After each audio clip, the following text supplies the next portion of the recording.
The cost of doing business in Mombasa is set to increase after the county government of Mombasa introduced new levies in its 2019-2020 finance bill. The county has introduced massive fees for small businesses in the tourism hub, which has seen the Law Society, the Mombasa branch, go to court, stopping the county government from implementing the levies. Francis Mutalaki is in Mombasa. And Francis, good morning. When you're talking about this increment in terms of levies, how much are you talking about in terms of whether percentages or the absolute figures that they will have to pay? Well, a very good morning, Sam. In terms of percentage, many businessmen are, specifically from the tourism department, are complaining that some of their businesses have received 100% increase in terms of the levies, some more than 100%. And this is the decree for many of those who are operating here in Mombasa, saying that the cost of doing business in Mombasa is increasing by the day. And looking at what happened in 2019, Mombasa economy has been shrinking, and the struggling has been because of the issues around SGR and the port. And so many are questioning that why did the county government of Mombasa implement such measures. And today we expect that the Law Society of Kenya to be moving back to court to trying to seek that the county government of Mombasa stops the implementation of the financial bill, that is 2019-2020. With me is the chairman of LSK Mombasa branch, Mr. Matthew Nyambena. I want to bring you for this conversation. How serious is this issue about the levies?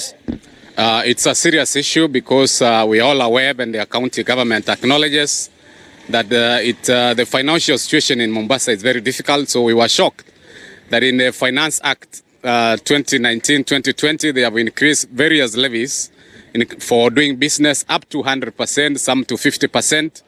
And also for the issue of land, they have increased the rates that are payable.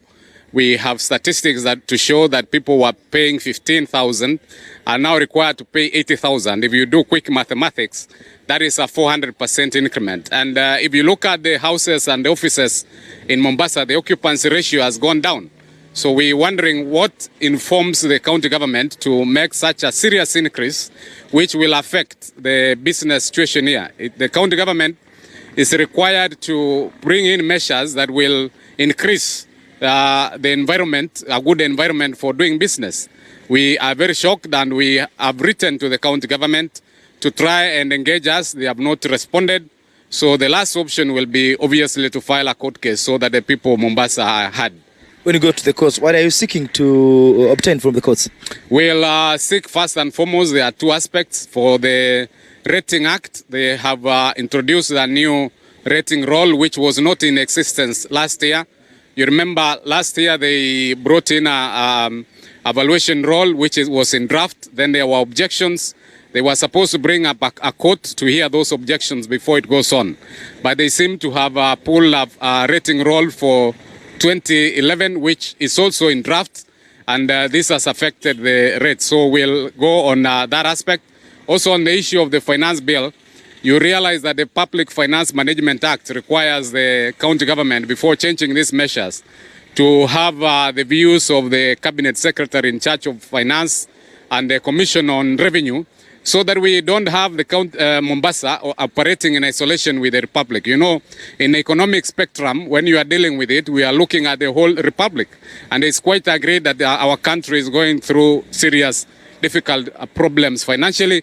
And if there is a time not to increase rates, actually we are supposed to be reducing, not increasing, to attract investors to this county. The county government of Mombasa says that in last year they had a meeting with all the resident and key players, and it was agreed upon that the levies that are being implemented. What do you have to say about that? There was a public participation that was carried out. The increments were not captured, and this is what we have to be very clear. The information we have from most members of the public, that what was presented in public participation is not what came out in the final bill. So if some of these proposals to increase even the rates and the levies that are charged were not what was brought in public participation, they never came out clearly to say that we are going to increase these rates by 100% or 200% or 400%. So public participation needs to be deeper and honest. And we see some lack of honesty in whatever they are alleging to have done. And we wrote to them even in our letter and asked them, give us a process that gave rise to these increases. They have not done so. And how do we create a balance? Because the county government of Mombasa says that they're trying to raise the revenue so that they can be able to have more money to spur the economy. But also, looking at the other side of the story is that residents are complaining. Businesses are also shutting down. How do you create that balance? You create a balance first and foremost by ensuring that you don't kill businesses by increasing the levies. Then you increase the tax base. If there are people not paying rates, if there are people not paying levies, you ensure that you get them into the income bracket. Also, you need to spur. Many people are moved out of Mombasa because of the difficult business environment. You will not improve this by increasing the levies. That is the last resort in economics. It is poor economics to think that you continue taxing people so much so that you increase the income for Mombasa. But what we are doing eventually is we'll see people going to Kwale, people going to Mariakani and the other counties which have an enabling business environment. It's very difficult. I've gone to hotels myself and even bars and restaurants. There are no people there. So when you tell this person that you are going to increase the levies that you charge him, then I see the difficulty. It's impossible. It will be very difficult to be able to create a level balancing ground. The governor and the leadership need to come to a round meeting, talk, discuss, and see on means where we can be able to reach a middle ground.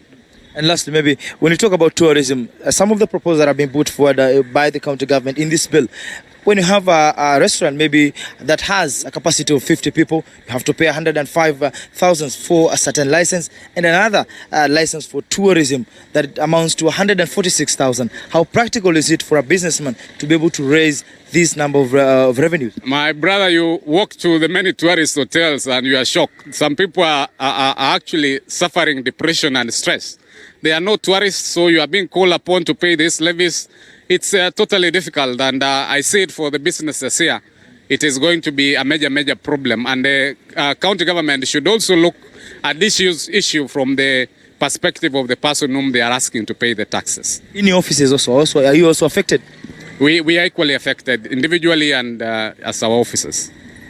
Many thanks, Mr. Matthew Nyambena, who is the LSK chair Mombasa branch, speaking to us with regard to the new levies that were introduced by the county government of Mombasa. And we expect them this week or today. We'll be getting to the courts here so that they can be able to obtain an order stopping the county government of Mombasa implementing the financial bill that is 2019-2020. But of course, a number of issues have been debated, and last 2 weeks the other stakeholders from the transport department also went to court, and they did obtain an order stopping the county government of Mombasa from increasing the parking fees for Mombasa County from 100 to 200. That has since been stopped, but also many businesses are said to be affected, and many of those who are affected are from those who own offices and the tourism sector, which is a key economic driver for Mombasa and the coast region. Back to you, Sam.